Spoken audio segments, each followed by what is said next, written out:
lọ đua nó bà ta cũng lúc sợ tông ấy chỉ mới gió lên tôi là cho các lọ đua nó mà may đứa thức con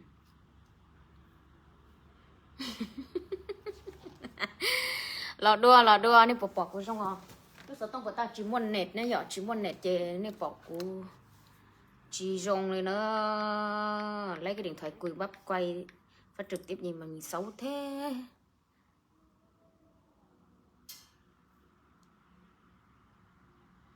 Đắt tua cha khóอยู่sát chê. Xin chào tất cả mọi người nha. Chắc các lọt đua. Và tao cũng mua của lên nó. Nhớ xong đó nè. Xin chào tất cả mọi người nha. Lọt các lọt đua, lọt cổng của đua nữa.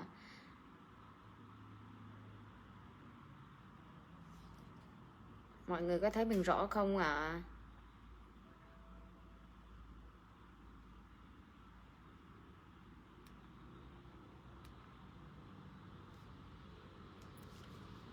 Hello. Cho nhớ rong khi nào chị mới xuống miền Nam ạ? Miền Nam thì chắc là hết Tết đã nha mọi người. Miền Nam thì thật sự mình là một con người mình thích sống ở thành phố. Mình không có thích sống ở nông thôn mọi người ơi. Tại vì ở trong thành phố nó tiện hơn. Không phải là mình nghĩ sao, nhưng mà thật sự là mình ở trong thành phố quen rồi ấy, nên mình thích ở trong thành phố. Tại vì ở dưới miền Nam ấy, thành phố không có người Hơ Mông ở, nhưng mà duy nhất Lào Cai thì có người Hơ Mông ở nha, nên mình quyết định là mình sẽ chọn là ở thành phố Lào Cai nha mọi người. Với lại khách hàng của mình hầu hết là toàn là ở miền Bắc này không à, nên chắc là mình quyết định mình tính là mình ở trên Lào Cai này nha mọi người. Khi nào mà mình làm nhà xong ở dưới miền Nam thì mình muốn xuống đó. Còn chứ bây giờ đang buôn bán thì chắc chắn là mình ở Lào Cai nha mọi người. Nhớ xong rồi nên số lên sự tụ nó khó thốt lại đó mới kia ầu thô sạch để nó Samsung nó sâu mà lái sột thế khử ta lộ đó. ทุกคนนี่ฮอนี่น้อยขออภัยเด้อ không rõ đâu. Ồ thế à, chắc là tại cái điện thoại của mình, để từ từ nhá.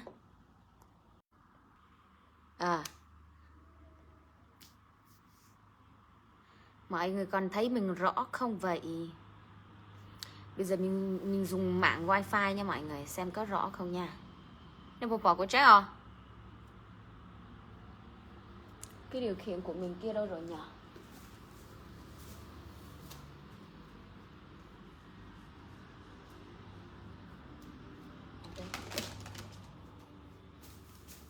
Hello, xin chào tất cả mọi người nhé, trong trấn này nè. Cái này là cái đèn xanh. Đây là đèn xanh nha mọi người. Mọi người thấy mình rõ không?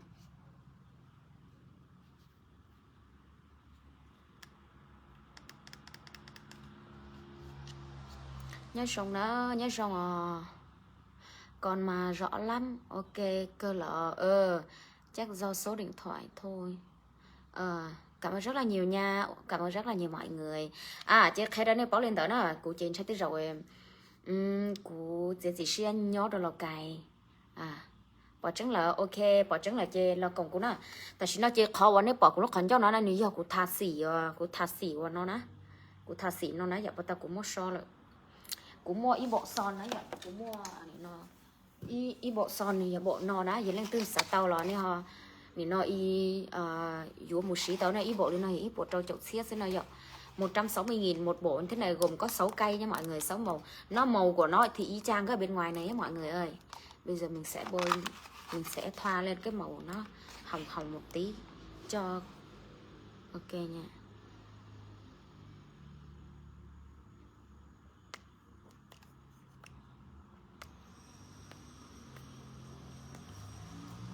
Mọi người ơi, mình không biết phải đi mua tủ với lại mua thùng giấy ở đâu mọi người. Vậy mới về nước đấy, nên mình không có biết là phải mua thùng giấy ở đâu ấy để mình gửi hàng cho mọi người này. Mình ở bên Lào thì mình đặt ở bên Thái Lan, mình đặt từ Thái Lan về, còn bây giờ mình về Việt Nam mình không biết phải đặt ở đâu. Bây giờ thì chắc nó sắp Tết rồi, chắc người ta bưu điện người ta có không biết cái vận chuyển hàng cho mình nữa không nhớ xong thấy rõ lắm chị lên từ ní xã tàu của cho khó pen chứ hay kem lót là do phấn phụ lúc phấn phụ là do má hồng một trâu eyeliner mình toàn là mình đều là bán tất cả mấy cái sản phẩm mà mình sử dụng với mọi người, nên ai muốn mua thì có thể nhắn tin vào trong cái fanpage này của mình cũng được nha mọi người. 600k vậy mua được mua một được không? Mua một bộ được không? Là sao? 600k là một bộ gồm có 6 cây này nha mọi người, 6 cây, 6 màu này nha mọi người. 600k là cả cái hộp này luôn đấy nha mọi người, 6 cây ấy. Đấy. Nên là ai muốn mua thì inbox hoặc là nhắn tin hoặc là gọi cho cái số điện thoại của mình. Số điện thoại của mình là 034 807 444 3 số 4 nhá. 4440. Đấy, mình đọc số điện thoại như thế này cho mọi người nhớ. Cái kiểu đọc số điện thoại của mình khác với mọi người nha. Cái số điện thoại của mình, nhưng mà phải là mua hàng thì mới gọi điện thoại cho mình nha, chứ gọi điện thoại nói chuyện trôi thôi thì mình không có thời gian đâu nha mọi người. Đấy, mọi người cũng hiểu là mình là một con người mình bán như thế này, bán hàng thế này thì mình không có thời gian để nói chuyện kiểu như là chơi ấy. Nên á ai muốn mua hàng thì mới gọi cho mình nha. Cái số điện thoại của mình là 034 807 4440 nhé mọi người, 3 số 4 nha. 160k thôi nha, không phải 600k đâu mọi người ơi, 160k. 160k được cả bộ này luôn nha mọi người, 160.000 đấy chứ không phải 600k đâu. Pua bò cú na. Nè lau bỏ này than thò hay là món bé thiệp báo lái mà. Thôi nó có bộ tao ở tụ mùa nó tao mà lý cha. Có nhớ đâu tế chờ tư dùa lú cá sư. Nhớ đâu sao tới chấm loนะเจ60,000 กีบเด้อทุกคนอีสุดลีนี้60,000 กีบเด้อจะก็อยู่อันสิรู้ว่าลอกว่าช่องเตาขอบใจละลายเด้อเจกูบอกกูจะสั่งข้าวมื้อนี้กูกันแล้วนะตอนนี้ใช่นะ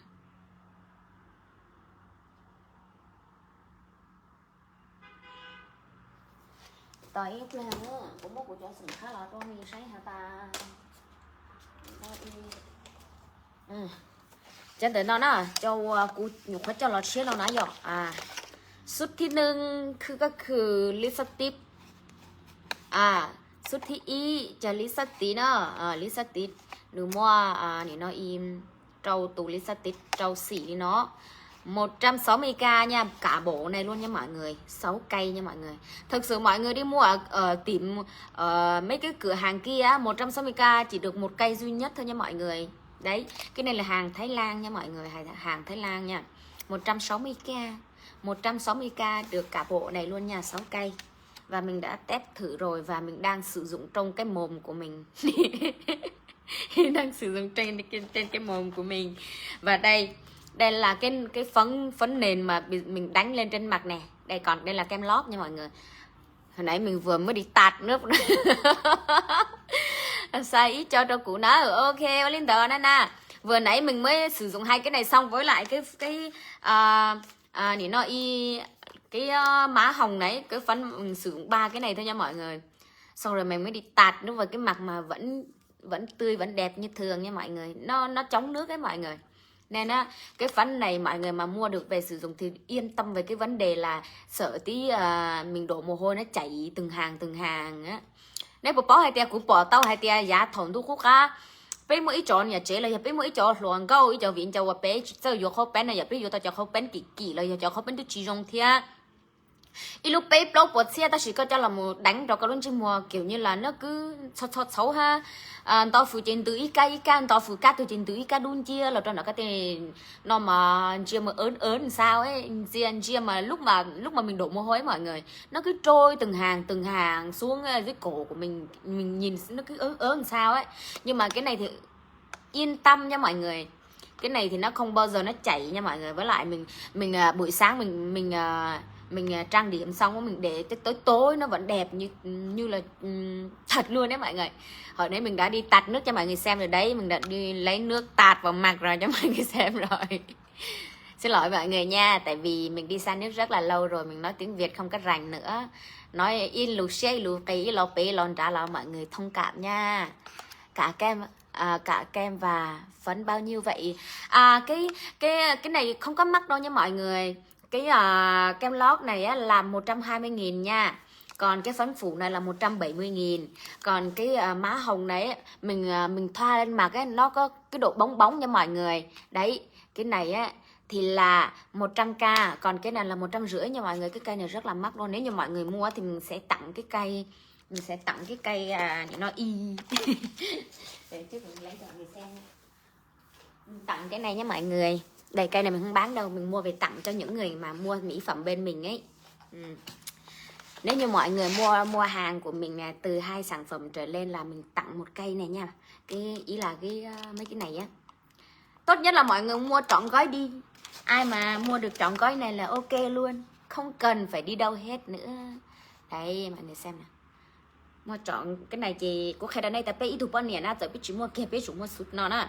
Vì lý cha pe tao xí vì lý cha vì hai tia pe lúc họ vô pe nhập lăng xí từ là mua thành thon này nè, nó là tôi mua trâu xí nè nó nè, mình cho xí chỉ rong cầu ý dạ đầy đua nó xưa ok. Bây lúc không mua bây chủ có khá đu nó mà người thấy sắc xảo người thấy rong gạo nên sao có nên trẻ tới tù eyeliner của sĩ tao trong sắp lời thì tù non thà nữa tù nó cũng sĩ nên những bộ quân tu dù nên chính chẳng nên một sai của cho video bua xong ớt xế cầu trâu bua thấu lọ nên bỏ của cho video của thà khóc bên đó nên sai nó của những sĩ trở tù nó cho là có eyeliner nữa ok. Nên những chuyện chúng hắn nên những bỏ thì của những sĩ tù nó tông tàu lấy xong lọ nữa chỉ nó cũng cho là mua đó nè. Chị 150 nha mọi người, 150k thôi cái cây này. Nhưng mà thật sự 150k mình sử dụng được rất là lâu luôn nha mọi người. Chỉ cần mình không có tháo đừng có tháo cái này ra, mình sử dụng xong là mình mua khứ Kelino. Chị nữ chìa khóa nè, chị nữ chìa khóa nè, nữ chìa khóa có sẵn mà xí tao lợi chân xong đó. Giờ thì cái gì tụi mình có thật có bên người có chi nhật thật có bên buổi chiều nhau có thấy rồi có xí tao lợi chân xong đó họ cho nó là ý dạng gầu đó tan thôi cho khổng nó mà cũng khai được cái gì tụi nên cái shit xuống nó xung mà nó cô hành ra thì cô tàu cái gì ở bé lâu lì hả ta sĩ thì cái rong chạy rong nhung cô mà là sĩ y rồi nó chỉ cô khai đó này tại sĩ pension mà lấy ta nó họ lúc bật kém nó ít bộ xe sư ta sĩ có sĩ tàu lợi để hàng nó để chấp lời lên nè. Họ cho nó là ý dạng gầu xong môi mình mua mình sử dụng rất là lâu luôn. Cầu lú đi cha, có 2 cầu lú đó chi hò. Em đẹp lắm. Chưa lấy chồng à? Dạ chưa. Cho em một bộ son nha. Ok. Giờ tiệc có lên thư dụ là chị Hải nó. Giờ gửi được không chị? Không biết là bây giờ có gửi được không nha. Chị mua răng đó là bây giờ bên bưu điện người ta không nhận hàng nữa rồi. Còn đây nha mọi người, cái này không phải là má hồng bình thường đâu nha mọi người. Đây không phải là má hồng bình thường đâu, cái này là hàng Thái Lan nha mọi người, hàng Thái Lan nha. Và mình lúc mà mình lấy cái cỏ mình tán lên trên mặt mình ấy, nó có cái độ bóng bóng mà không phải là bóng kiểu của khai đó này ó cháu bóng nó mà muốn đâu họ đó mới xem mà có một lần mà có luôn chim một chỉ linh xin xí lâu trùng đó ta chỉ lúc nó có lần tạc có luôn chim mò hàng á. Nó bóng kiểu là cái mặt của mình căng bóng đẹp tươi nó non sao ấy mọi người, chứ nó không có già đâu nha mọi người, yên tâm nha. Cái này 100k thôi nha mọi người, cái này sử dụng được rất là lâu luôn ấy. Cái này mình dùng cỏ để tán nha. Ghim số điện thoại. Ok, để em ghim số điện thoại lại cho mọi người nha.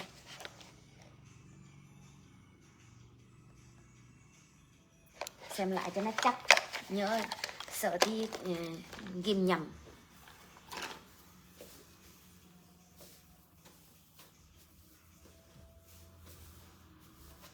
Ở đây. Cảm ơn mẹ. Số điện thoại của mình là đúng rồi, 034 807 4440. Đấy, mình đọc thế này cho nó dễ nhớ. 3 số 40 nhé mọi người. Đấy, số đẹp chưa là số chủ tàu dùng gì chạp lờ lên nữa. Một bộ bao nhiêu tiền, nó có cái giá của nó, mình phải nếu như là mình mua thì mình tổng cộng xem bao nhiêu mình mới biết. Nhưng mà ôi dồi ôi, tự nhiên lại đi game cái của người khác trời. Được rồi, cái số điện thoại của mình là dưới này nhé mọi người. Số điện thoại của mình có 2 số nha mọi người. Một số là 034 807 4440. Còn một số là 0369 133840. Đọc số điện thoại mọi người không hiểu luôn ấy. Tự nhiên em mãi càng ngày càng trẻ nhỉ. Cảm ơn rất là nhiều nha. Cảm ơn rất là nhiều. Là trang điểm đó mọi người ơi. Xóa cái lớp này làm mọi người hết cả hồn luôn đấy. Hay luôn móng ma. Tại vì nó chê của là sao của tết của châu là chê của mua không đó của tết của châu na chê của do hay luôn lia xứ luôn. Của lo sao tết cho nó là chê của do thọ hay luôn nhá la lại xứ nơ. Là đa số hay cơ mà của tôi hay cua luôn môi cua luôn nhá la này. Ít lên mà khi khó chơi xa có chén trâu có ok ô lên tới nó cú xá tàu có ý cá sát tít mày chua sử mua các xã tàu lo giữa tàu mà cú mua xa đâu sát tới chấm lo tí xí nữa chủ cho sừng khác nào sát tới chấm lo ý mua sao chị ở Lào Cai hả? Đúng rồi nha.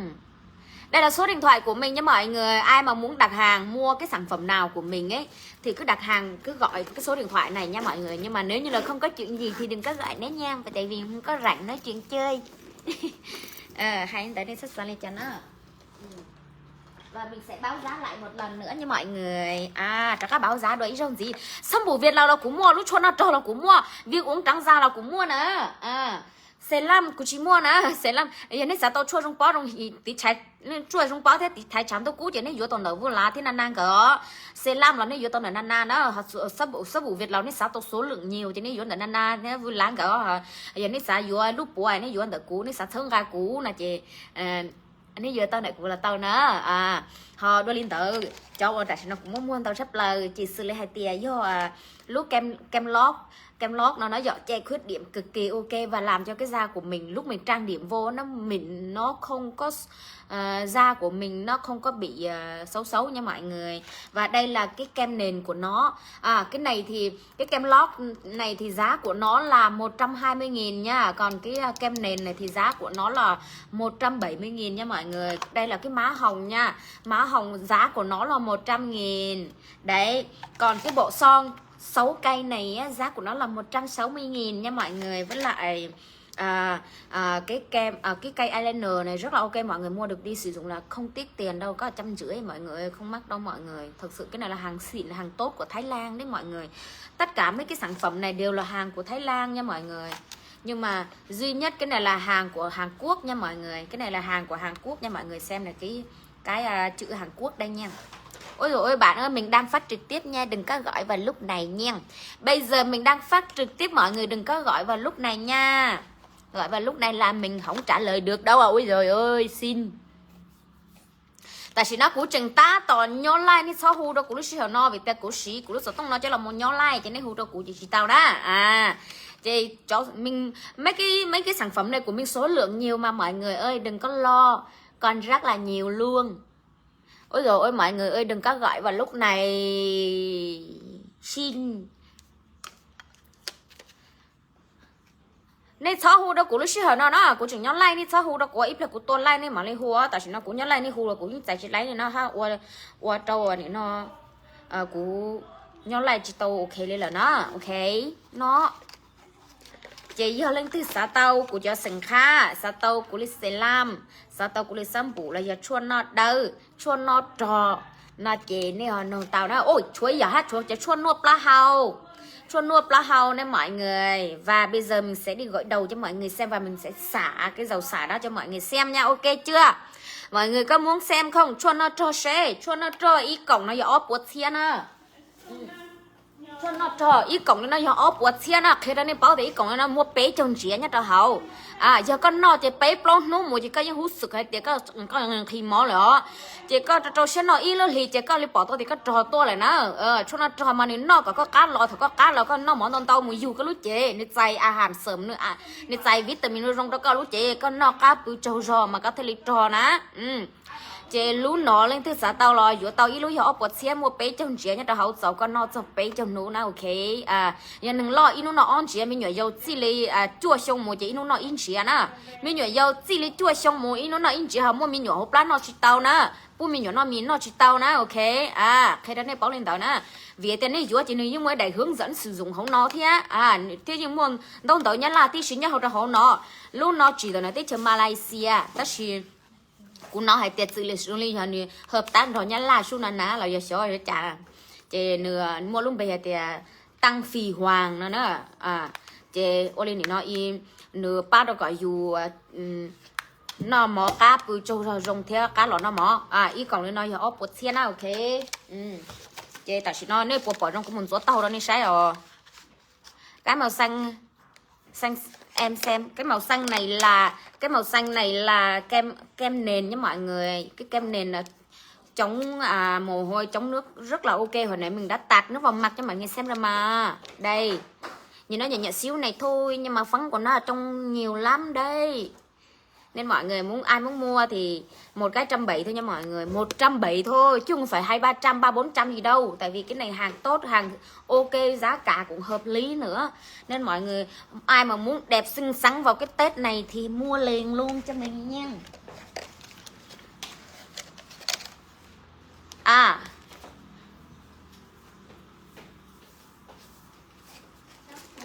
Còn cái bộ này thì là 120 nha mọi người, 150. Cái bộ này là 150 đi mọi người ơi, tại vì cho mọi người cho mình xin một ít tiền kiểu như là nhỏ này cho mình xin một ít tiền vận chuyển đó mọi người, mình gửi từ bên Thái Lan về nó mất tiền phí, mình chưa tính từng cước ấy nên mình mới nói là 120, cho mình xin 130 nha. Để mình đi xả tóc cho mọi người xem nha. Đây là dầu xả cực kỳ là ok luôn nha mọi người. Có khe đó này hả tiền chó no á, nên bỏ tiền vô về lý trợ cha của chốc là hồi gì li no gì là họ bột là họ tôi li no vì của sĩ chó no đó của chốc là họ thế lên để sai thế luôn chỉ là thế là chỉ tờ pa nó ok này sẽ sai luôn chỉ tờ pa nó không chuyện ngoạn đâu nha, chỉ là hơi bị vàng thôi á. Sống nó chỉ tao nè lúc cho nó cho chị của khe đó này hả tiền mua mình nhổ hộp lá nó chỉ tao nè, phú mình nhổ nó mình nó chỉ tao nè, mình nhổ chua sông dây một thế lên nó tao á, mình nhổ chỉ chua sông dây một nó chỉ ít nó in chia xứ, họ giờ đừng lâu nữa chỉ ít nó on chia nó ok.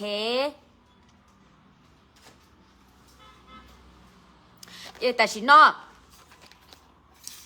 vì nó chỉ của yo là mua rau, của yo nuốt là hậu đó này sai nào ok, này của cả nè, giờ này cả nó nè, của yo đó này sai. Ý cổng nó thì mua pe bọ, nếu mà trâu po mê lên nó nhất là hậu nè. Nếu mà trâu po mê lên nó nhất là hậu nếu mà trâu po mê lên nó nhất là hậu nè, xả tóc cực kỳ là ok luôn nha mọi người. Cái này nó không phải giống dầu xả đâu nha mọi người, cái này mình phải xả từ chân tóc luôn, từ sâu chân tóc luôn nha mọi người. Nó có thể giúp cho tóc của mình bị mọc nhanh nè, giúp cho tóc của mình không bị rụng nè, với lại giúp cho tóc mình không gãy rụng bóng mượt nữa nha mọi người. Đấy, bây giờ mình sẽ đi sử dụng ít polyno, một bịch như thế này là để mình xem bao nhiêu gram nha, 30 gram nha, 30 ml. một cho em xả tóc mát xem nào. Có sẽ chăm một sự thế mà xả nó có chốc lo hùa có thay po xả tóc máy rồi cái chẳng po thổi luôn ta xoáy luôn. Đấy nha mọi người, mình sẽ đi gội đầu và mình sẽ xả cho mọi người xem nha. Tai nghe không bằng mắt thấy, tai nghe không bằng mắt thấy nha. Mình xin thề luôn với mọi người là tất cả cái sản phẩm mình sử dụng này, mình bán này, mình đều là cái mình sử dụng được lâu năm rồi, mình mới tự tin cỡ này nha mọi người, mình mới dám bán nha mọi người, thật sự luôn đấy. Cô khai đây này thì chắc có chia cũng đã nói nếu như nhiều của xin ở của tụ khen của sĩ lợi trong tê li của thêm man chạy của thế li tự tin cho là mùa thế quảng cáo đó này vì của bao thì rong rồi của tôi sĩ rong rồi của tôi sĩ tàu chí trồi xong rồi của man chạy của thế cả là mùa đó nè vì của bao thì của mùa tàu vì tên rong tiền này chỉ của thế li lồng thường cho lòng mùa nè chỉ khai đó này bao lên đó nè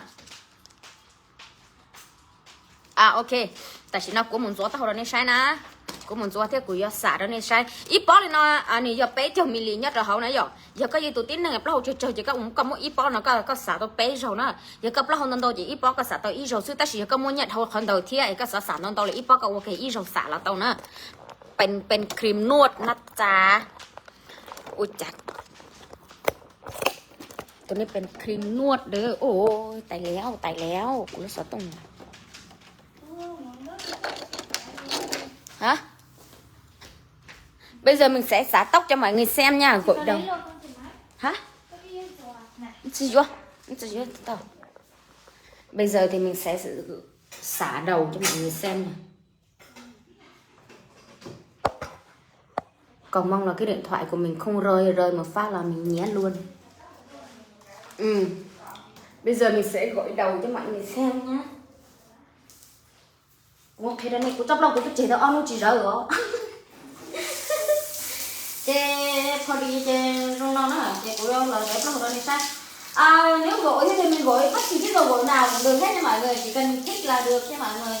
Còn thích của mình thì là xả chứ không phải gội nha mọi người.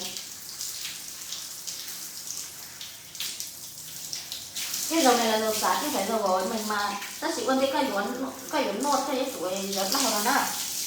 Của chê của một lưu dầu xả trong gọi chê của để nó gội lúc nó tức là gội mình gội cái này thôi mọi người ơi, mình chỉ gội cái này thôi. Cuốn gió lúc ấy nói thế chỉ tao hồi thế chỉ khẩu thế chỉ một thời thì gió tao thằng thì mà đi xả nữa. Rất lâu tôi chỉ đó nó chỉ trái ở chỉ nó nọc về lại đến trái nữa.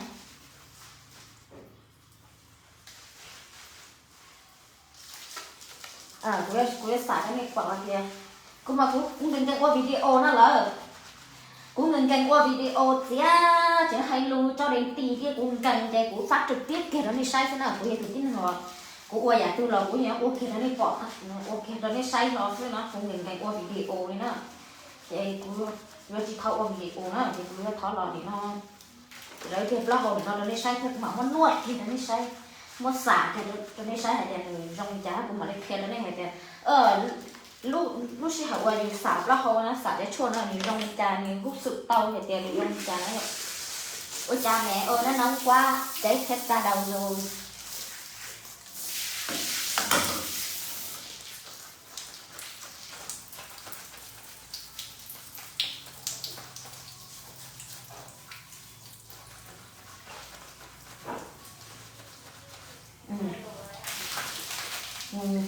Cuối đó là của nhện của cái này kia. Xong rồi xả nước thật là sạch xong rồi mình mới xả cái dòng xả mọi người.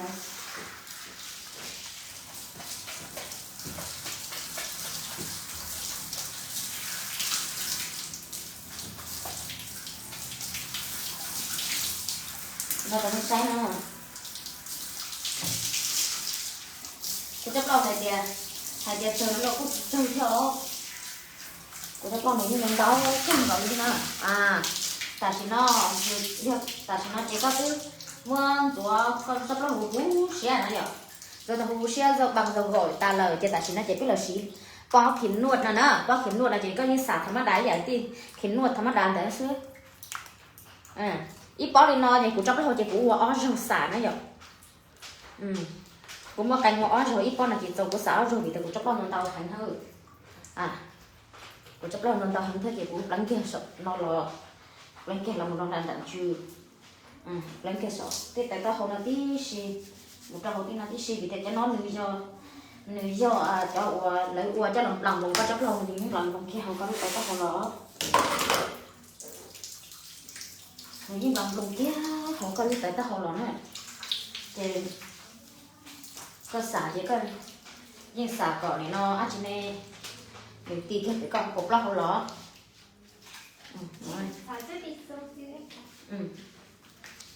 Như chỉ xem này mình cho nó này còn nếu một lần là sống thì chắc là họ chén chắc là chén luôn lạnh rồi nó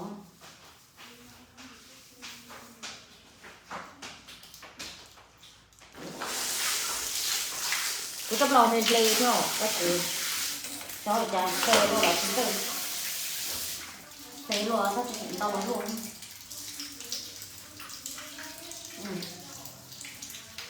không có sợ cho nên mình massage rồi này không lấy mình sẽ không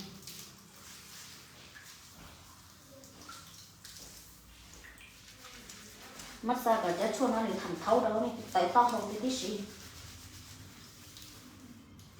massage tầm khoảng 5 tới 10 phút cũng được cho mọi người càng tốt nha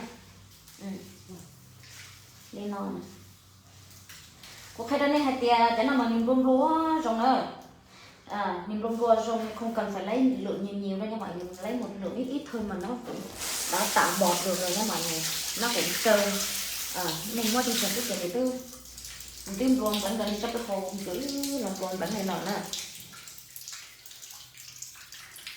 thế nào cũng khi đó này là cái khiến nuột nó cố nhưng nó y xí tao tấu lúc xong lò cố nhưng xí tao tấu lúc xong lò cố xí cố xong ớt xe có trâu thì cố xí chán rung chua ta xí chán rung chua thì chán nên bao hồ trời nữa rồi chán rung chua thì chán nên bao trời thì cần dù xí chỉ nên lọc tới tàu sẽ sái nè tại vì ô cái xí cho ấy khiến con chúa chỉ nếu như rong theo ta chỉ rong ra trả tin hợp lâu tiếp tục lâu phép lâu gần đầu xưa giờ chả lâu chơi chơi vậy cái nhiều cái rỡ ít mà ta kỳ ít nữa chỉ có chấp lâu tôi nòng ta tôi là lo tới tàu tàn chỉ phòng này ta chỉ cho nó mà đi tới đó cái nào mà có xí mà phòng thế mượt bóng mượt thế này phục hồi có thể lâu rong chạp lại đi nữa thì ta chỉ nói chơi massage tao đi nó xưa lên thứ sáu tàu là xăng tàu nữa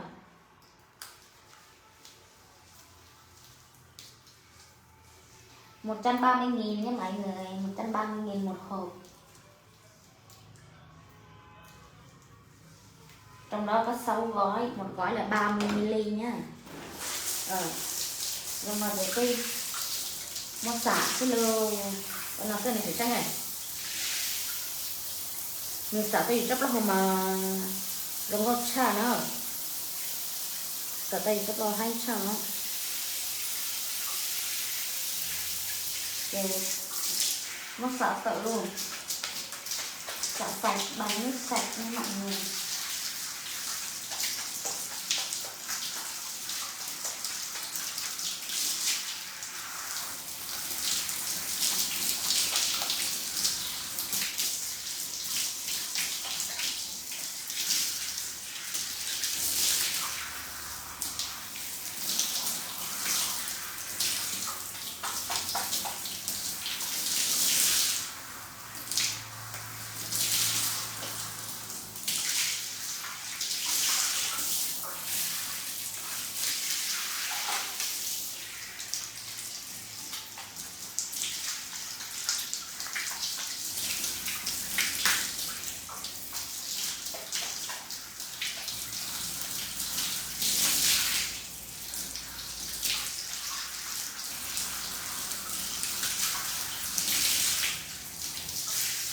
là cái kia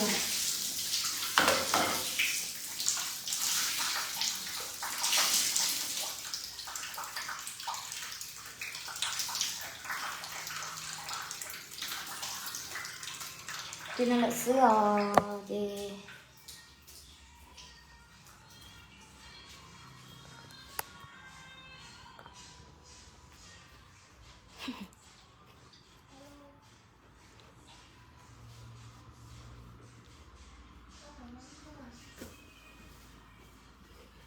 chắc ăn một lọ cho lại nó đến nơi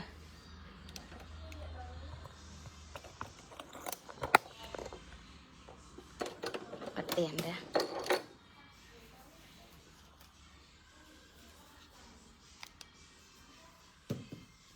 nó chê nó lau khô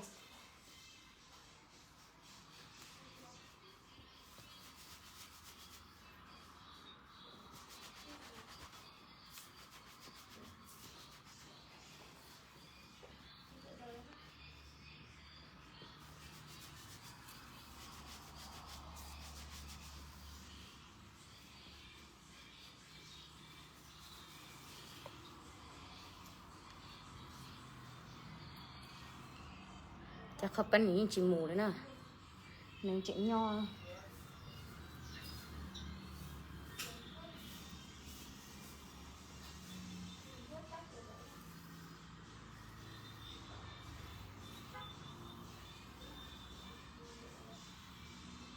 có mà bây giờ chị đang ở Việt Nam mà mọi người ơi.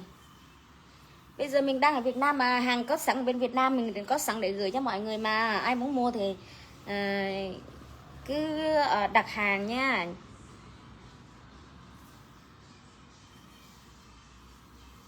Bây giờ mấy cái dầu xả này mình đều có sẵn ở bên Việt Nam nhé mọi người.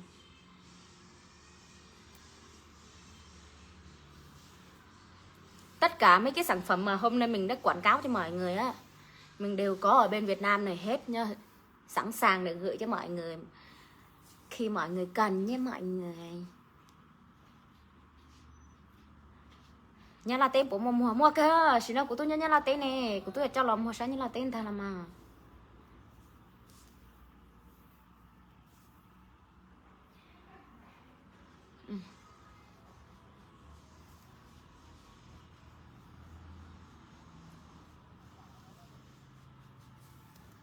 Bây giờ mình đang ở Lào Cai cho mọi người. Mình về lâu rồi mà.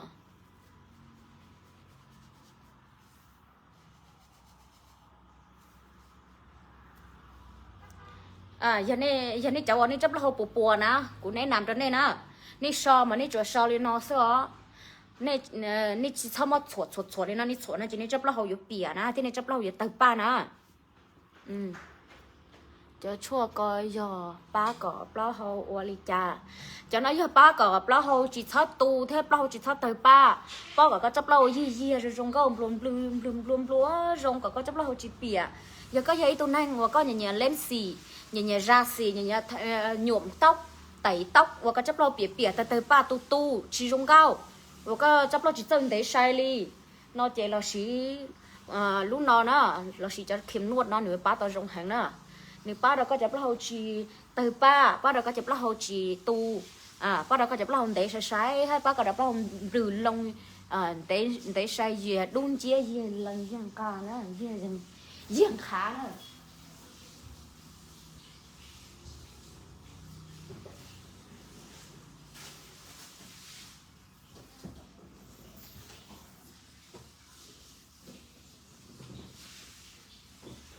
Giờ thì mình sẽ xoáy tóc nha mọi người. Đây có một tia cũng mà cũng quay thì mà cũng như chủ đây nó thực hành nó đang cái đó.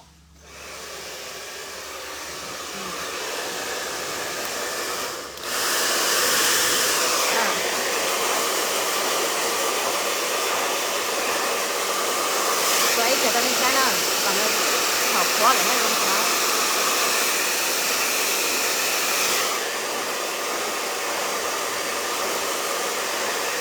Mình là người Việt Nam mà mọi người, mình đâu phải người Thái Lan đâu.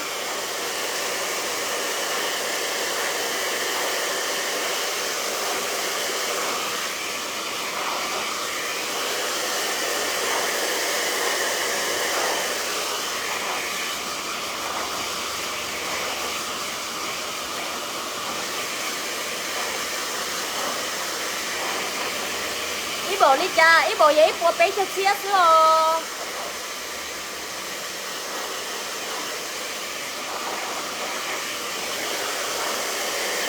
Một bộ là 130.000 thôi nha mọi người, không có mắc đâu.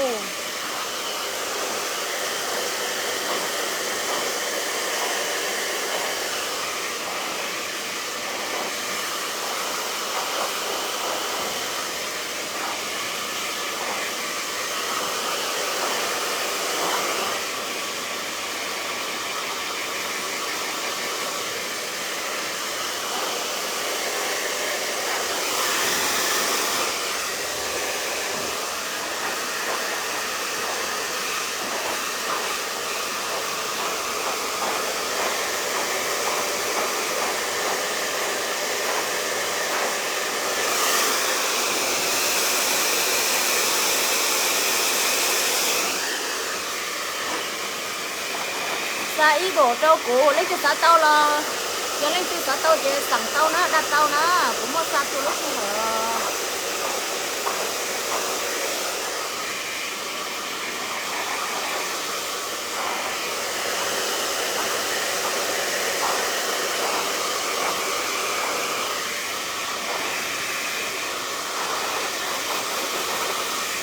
chế ple của mà lên nông nana so nana thì nana bớt khó rồi xay sắp lời nó chế ple cái đó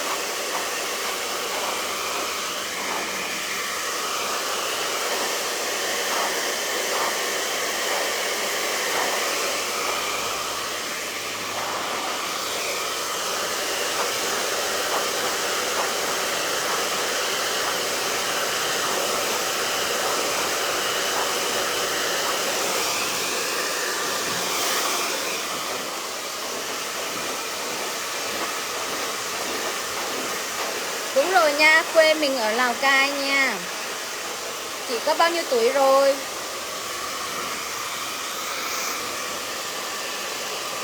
Đến tháng 6 là mình được 29 tuổi rồi nha mọi người.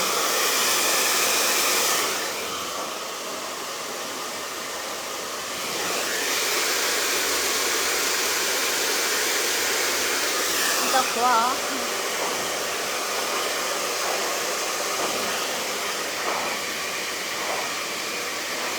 Sa y bộ trâu của ok, các xã tàu chỉ có đặt hàng tàu nữa.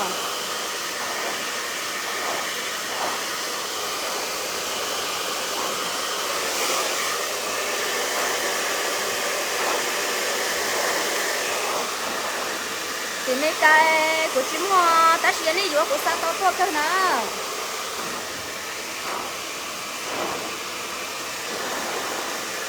Ôn đó cái này thì vô này chị anh ấy mà đi xong tới đó cũng là giờ tôi đâu cũng tung bơ tới tung nó nữa cũng mà đi xa đó này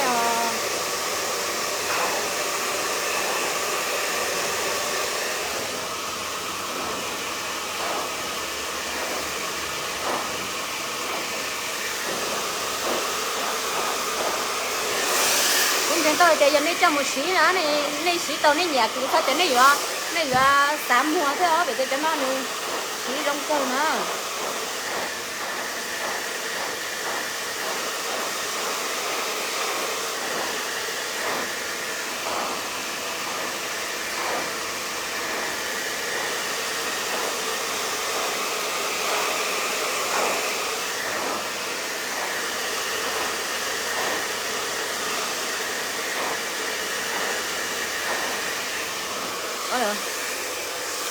Ôi xong.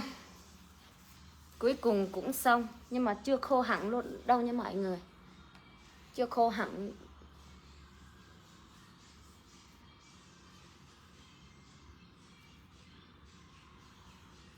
Đây.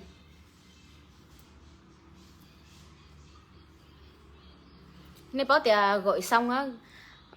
Gọi ta dù chấp là hồi chỉ tao khóa. Có chấp là chỉ tao khóa ta nè. Gọi ta mà dù hút sự ta tiệt. Dù chấp là mà blue lông xưa lúc trên thôn nó mà hai dặm blue. Nhưng chỉ tao khóa ta nè. Vậy nên chỉ sẽ tin nói. Nên chỉ tao khóa ta nè.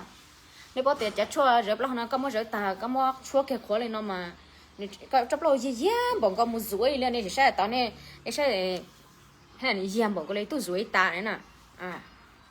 Chỉ cho nó chạy qua đây giúp lo gì rong ó, rồi đây giúp lo gì rong thea, ở đây giúp lo hậu mua năm nặc, xử lý hai tiền nhá nhá thế này chi bóng bóng nè, chị nhìn sao này gì này cũng giúp lo hậu chị, chỉ lấy xong ót xéo cổ trâu là cũng chỉ lấy một rưỡi dầu lên nữa, nhìn sao, nó thẳng từ trong gốc từ gốc luôn nha mọi người xem nè, nếu thế này gì kia họ bộc lo hậu to này chia thì gì nè chị hay thì giờ thì giờ tổ nhân trí xưa nè của chấp là hoa chỉ để thầu của là sĩ cho nó chị của chị lấy nè nó nè bao giờ chỉ để thầu của là sĩ cho chua nó nè của chị lấy rủi tóc lấy sĩ năng đấy ó nhiều chăm sóc cho nó sĩ cho nó cho là đặng nhiều qua nhiều chấp là hoa thì xả nhiều chấp là hoa nãy à chị nhiều chấp là hoa chị nhiều chị lo nhiều gãy dụng này ó chị lo nhiều tới ba này ó luôn chị này sẽ luôn chị chỉ tới ba này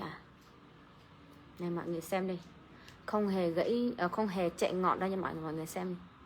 Không chạy ngọn đâu nha, sợ luôn chỉ là hồi nó rồi nó thấy này chỉ chạy ngọn nó này xem mọi người thấy không ạ? Đấy chỉ cho nó mà ok thế chỉ lên từ 6 tàu là nên họ không tàu nữa chị không ở Đắk Nông Đắk Nông không có phải chỗ của mình đâu nha mọi người. Quê gốc sinh ra mình thì là Lào Cai nha mọi người. Như mấy ca lý cha, như mấy ca chơi ý cộng nó đi trâu đô la nữa, trâu đô la hạ một xa đô la tên đó xa đô la đó. Ý cộng nó cho xa đô la nó xa. Tóc bóng mượt, nó mềm, nó thẳng. Xí này cho này vẫn nhiều.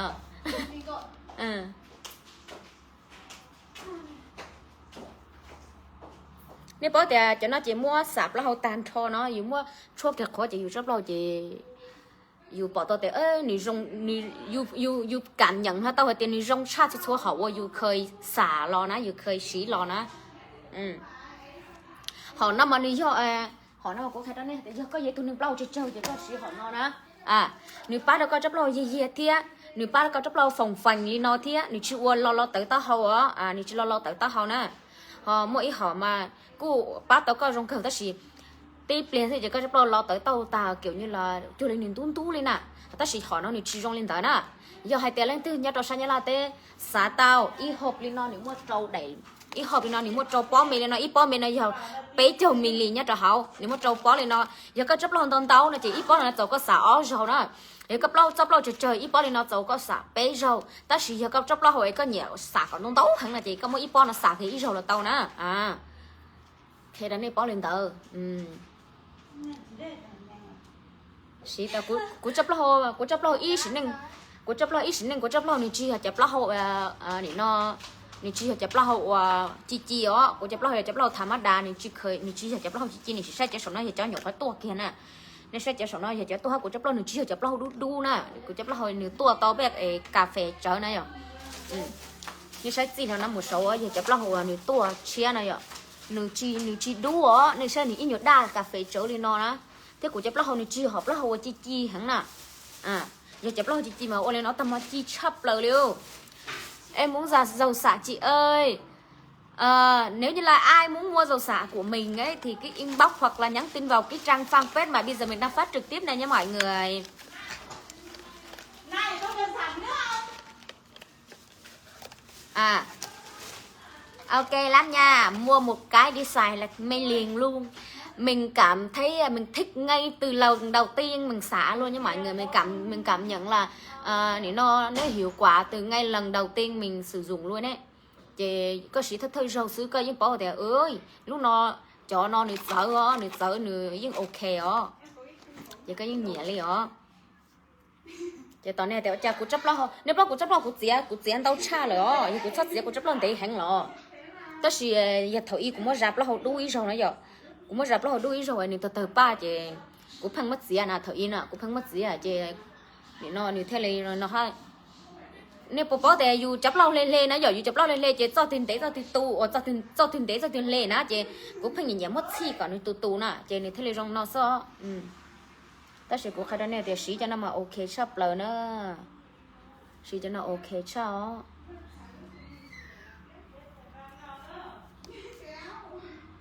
có chồng chưa đã bảo là chưa có mà hỏi hoài làm gì mà có chồng. Tiền Việt Nam là 130.000 một hộp nhé mọi người, 130.000 một hộp như thế này nha.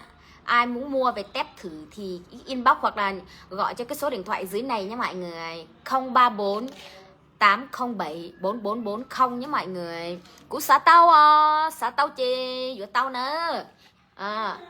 Nhớ ra sáng lo tế lên từ xã tao này giữa tao để xua da nữa. Của tôi nhiều lâu nữa. Giờ thì nhớ ra sáng nhớ là tế nào lên từ xã tao giữa này cô. Rồi nó lon tao chắp lời là nó lon tao hẹn nó nên thứ xã xí này vừa một xí tao nữa ít hộp cái xí của tao đấy ít hộp này nếu một bé bó nếu một trâu bó mê nhất là hậu ít hộp nó một trâu bó mê nhất là hậu ít bó cái xí tao bé rồi nữa chị có mua 3 nhân cho 6 hết bị trơn 3 nhân 6 là gửi được bao nhiêu lần nhỉ? 3 nhân 6 tính con giỏi quá của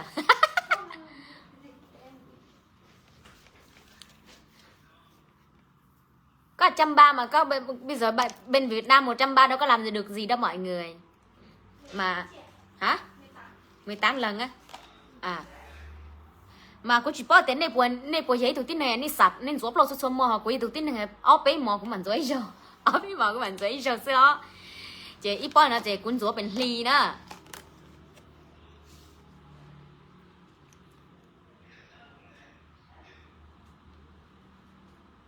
cô lo nhóc kia nhá là té là cô lo nhóc kia nhá là té cô nhớ tao coi tôi xé liền là ôi hay dù nhóc chỉ dù té dù chơi tuần cho nuôi dù lo này lúc chỉ chơi tao cho nuôi dù mà này tiên dù chỉ chơi ta ít lo ba tuổi dù ít lo bán tia dù tự té chơi tôi xé liền là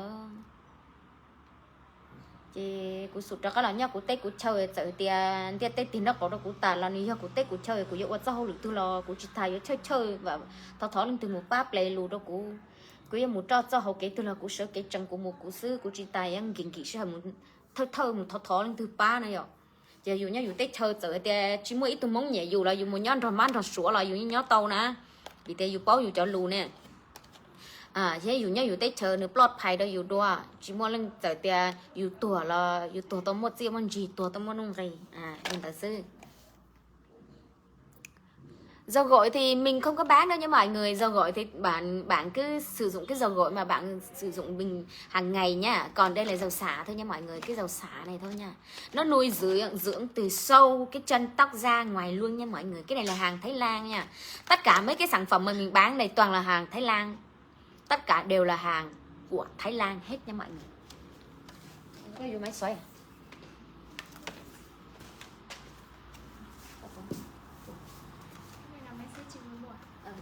Lúc cái nhận xăng tỏ nó xem.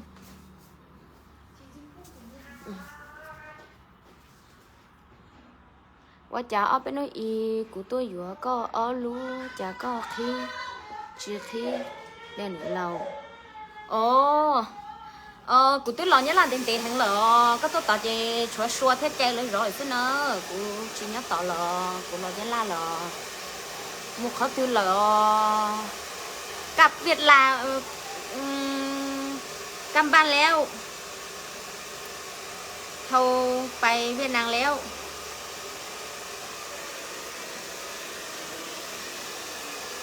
du lầu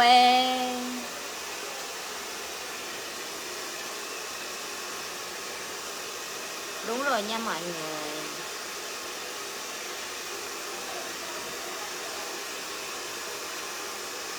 Tụi tôi lo nhớ làm tệ hẳn lò.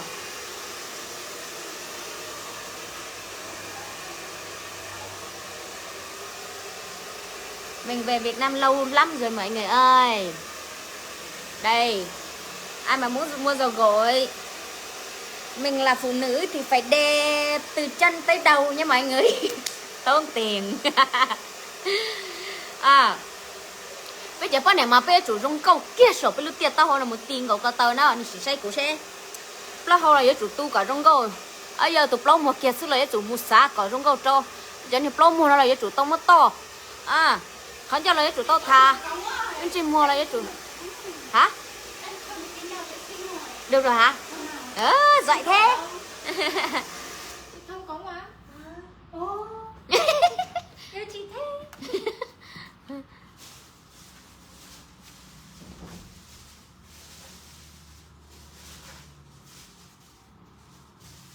Người yêu chị không về đâu mọi người ơi. Gửi em 2 cái bên Trung Quốc nhé. Không biết là bên Trung Quốc có gửi được không mọi người ơi. Bây giờ mùa dịch lắm. Chắc là qua Tết mọi người nha. Chắc là qua Tết nha. Tầm khoảng 10 mấy ngày nữa nha. Bây giờ quan niệm mà của khai đơn này hay tiệt đắt chỉ là yếu chủ ở trong đó. Tê tơ kia là tê này trâu tê nó là yếu chủ trâu tê trâu tơ. Tê có tơ nó kia xứ là yếu tê plong một nó là yếu chủ. Tê nó là yếu muốn sắc mất thà. Ây da, khó nào kia xứ là thà cả lia. Khó nào thà cả lia. Ôi dồi ôi. Có nói mi. Hả? Thơm nữa. Cái bao tay cái xin đến mà dù chấp lon tí được dù tôi bao mình tí sai ha nữa tại vì nó không bị chẻ ngọn thì nó mượt nó bóng mượt với lại nó khỏe tóc khỏe nó mọc nó dài nhanh lắm.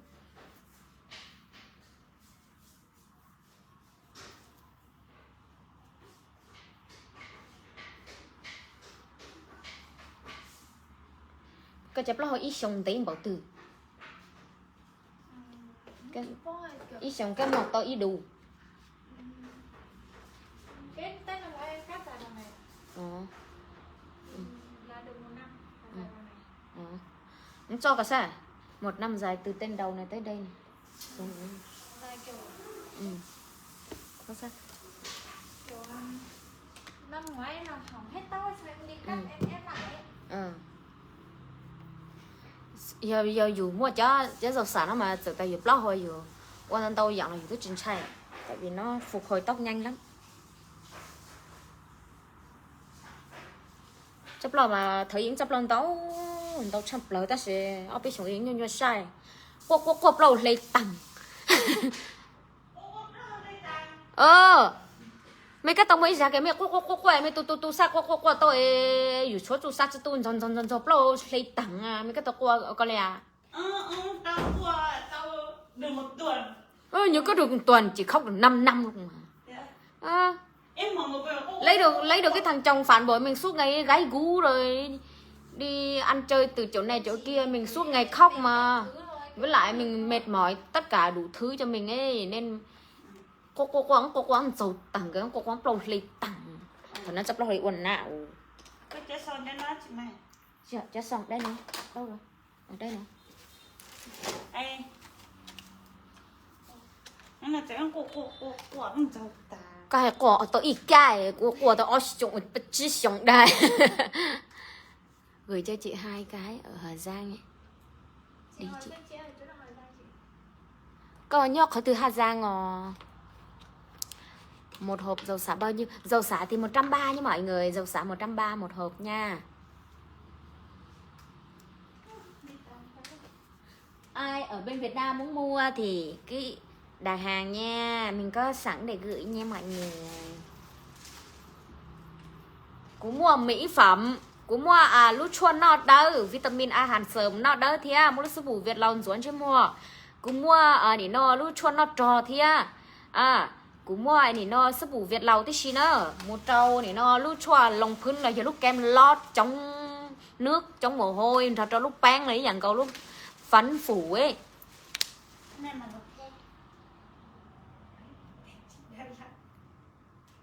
ngồi cái đó ra mặt nga mà có che được gì không á che là khổ lỡ đi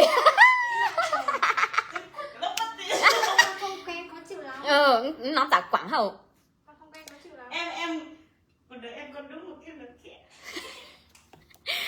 cái gì bao ta em cũng đi mua một cái bữa trước ấy chị tại vì bữa trước chị hơi bị gầy ấy chị đi mua mấy cái mà khoa khe bất tư đó để chị mặc váy body để chị bán quần áo mà sao không thôi dùng lo liếu cái cảm giác nó cứ xa xa ấy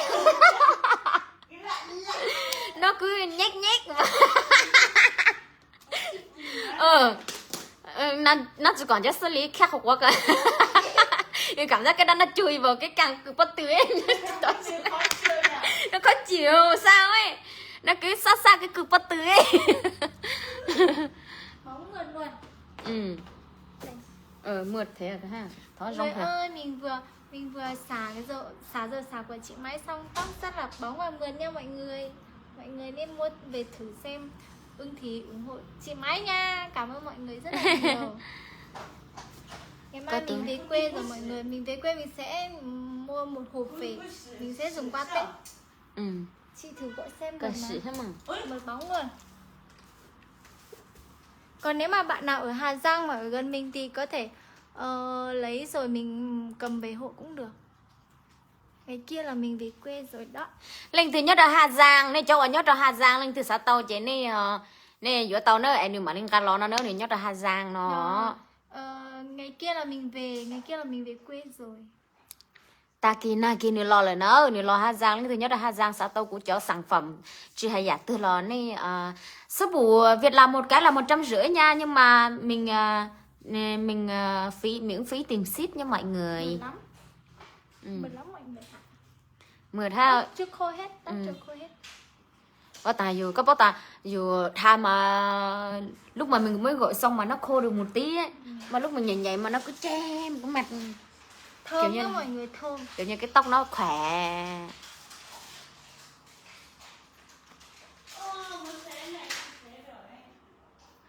Chị cho dễ- em 2 thế dầu nên nó xả nó nhé. còn mượt đến nỗi ế hết mặt em.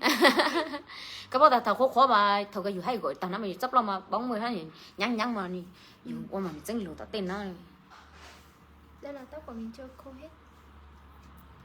lên từ ni xã tàu là ni nông tàu nó có lúa chua nó cho li chào mua bé sai ok mua cùng mua mà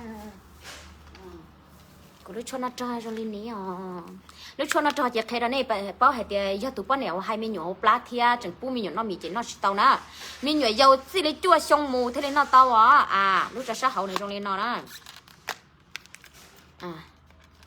lúc nào mà giờ lúc cũng no giờ lúc cũng no chị cũng thế này no y Mình ở Vĩnh Phúc Bắc Quang nha mọi người. đây như mọi người sát hậu này trong lên nó nữa người ta có đặt tên là Tăng Phi Hoàng cũng có tiếng có chữ kinh luôn mà tiếng Việt luôn mà mọi người có cả chữ tiếng Việt luôn mà với lại có cái tờ hướng dẫn sử dụng đây luôn nha mọi người có cả tờ hướng dẫn sử dụng có cả chữ Trung Quốc nè chữ tiếng Anh nè chữ tiếng Việt luôn nha mọi người đấy cái này là sản phẩm ở nước Malaysia nha mọi người đấy đây người ta có cả cái bây giờ nó Tăng Phi Hoàng đây nè mọi người nè thân thể gầy ốm hai no giờ cơ năng achine bản thân suy nhược nè không thể hấp thu được các dinh dưỡng cần thiết nè nó đi cho nó là những của những say của những hay thổi đây đi những tán này chính cả shit bây giờ tao chỉ nên mà những này đó cách dùng cho người lớn mỗi tối trước khi ngủ 1 tới 2 viên còn cấm kỵ phụ nữ có thai hoặc trẻ em dưới 8 tuổi không được dùng nhé mọi người đấy mọi người biết chưa này nó cứ một kho thì chỉ pu cho bọn này 20 nhủ thế cho mình cho bọn này我整 pu mình nhủ nó mì miệng chỉ tông to gì trong gì thân nó nè để cho nó tròn nè giờ lên từ trong dầu ấy dạng này cún dầu đó nên gọi sang lối sông dầu bột thòng ruột tha lù lì lù lù nếu bộ bao thì của gì tôi tính nên của vua bồn ruột thiết lò của này của gì vua của lò của mê ôi của này của gì trường hai thầu của mê thầu của nhỏ quá ta trả chỉ tập lót chỉ xong mà của lò ấy thì tôi bỏ cái xưa nữa của gì lúc li của tôi thiết kế lại của nó nắng tự bây giờ luôn nhá là hồi thì nó nắng tự gần cả li mê ấy của vua bồn ruột thiết lò cho ruột gì đi xong ở xe nâng cầu ý lò của thế trò lỡ vì thế cũng no luôn no nè ít bộ sen làm bà lá tuần nè chị do hai tiền lên từ cho nó mà cho cũng no mà nếu mà cũng mua cái cho cũng no đó này mà cũng cái đó này tại này do chủ trò xứ nữa chị giờ đừng lo là chị inu là dòm món tu có mà đến nào tu tới inu chẳng có chỗ rồi có mua tàu hô lù nè trước khi ngủ nha mọi người uống 1 tới 2 viên cũng được nhưng mà mi nhựa dầu chị xí lý chua xong mù no tàu xí lý chua xong 9 tuổi trở lên là ăn được nhá ăn được uống được nha mọi người 1 ngày 1 viên nha trước khi ngủ nha mỗi buổi tối á còn cái này nói thật sự luôn khi đó nên bán à cho nên nên cháu mua ít tiền nên nó mà nên chỉ hút sự tuaเลยá nên chỉ mua cả nó chỉ lấy ta chỉ mua ít tiền nên nó nên rồi này cũ dù nó lần đầu tiên mà trâu ra chấp lớn á ở đây dù bự trâu ra trong chai dù bự trứng nuôi chỉ xả sấu nữa có ý tiền mà lo xả trâu ra này ta chỉ nên nó nó nên chọn chai nữa chị thấy em không thấy hết tất cả mọi người luôn nha nè lau xa ilu phấn phủ thia ilu kem log ilu má hồng trâu cũ của tao cơ mày ia xong lấy cơ nó lên từ 6 tàu là đặt hàng ổn tên nó về cũ mà lên mua sầu chia trong này ít chị ta lại nữa chị lấy theo đúng rồi kiểu chị ở bên Lào ấy nên là chị về Việt Nam chị gửi được một chút về thôi mọi người nhanh tay nha nhanh tay đặt hàng nha nhỏ chỗ này ở chỗ chùa rồi xả lâu rồi ạ. Dầu gội thì mình gội bất kỳ cái dầu gội nào cũng được hết nha mọi người nhưng mà cái này là dầu xả cho tóc của mình bóng mượt và khỏe mạnh nha mọi người chị lên từ xã tàu là chị này họ Em nóng quá chị sú thẻ chị lấy pha em bật cho tôi chỉ cho sống hết chị đang làm mà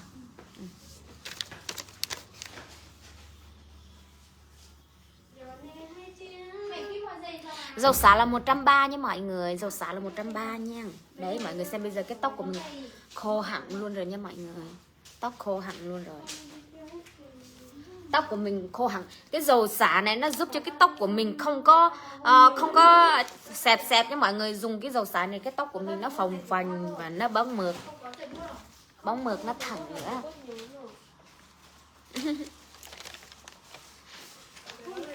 chế nên lên từ nên là sao tao cũng cho giả từ na chế nên họ mà đi mua nên mà hú đâu của tụi bơ sao tao hồ cá nó là giờ sông tới đâu của tụi hậu trang phang pet rồi tại nó của tao tỏ dầu xả là 130 nha mọi người, dầu xả 130 nha, còn cái này là 200 nha mọi người, có 30 viên ở trong đó nha. Ai mà gành cày là muốn mờ tí là uống nha mọi người. Mình cũng gầy mọi người. Đang tính đưa cho hai con gành cày này. Mình Uống.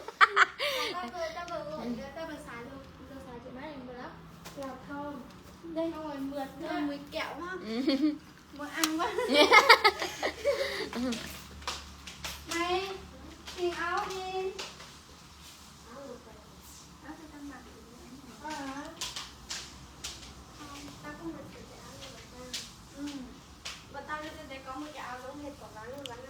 Mà cũng khai ra này thì mỗi ít nên chai được nên chai thì cho chúng nó cho cái lần nổi cái cho hàng này vừa cha cho cho hàng này nên nó cho cái khó nên nhẹ xí nữa nên nó trời lệ khó nên nhẹ xí chị nên bỏ tao tiền nên ta tạo ok rồi chị nên xong nó là xí thôi thì nên bỏ tao tiền nên trả cái ít nhiều rồi nên trả cái nọ còn nên trả cái lỗ nó mỏ xí cho nó nó ba đâu có cái lỗ nó mỏ thì có lúc chị hấp thu tôi cho chất dinh dưỡng rồi cho con lúc chị thì có số mỏ cấp khó nè chị anh ấy nó ý lên từ sát tàu chị nồng nó rau xả ai muốn mua thì inbox hoặc là nhắn tin cho cái nick cái fanpage này của mình nha mọi người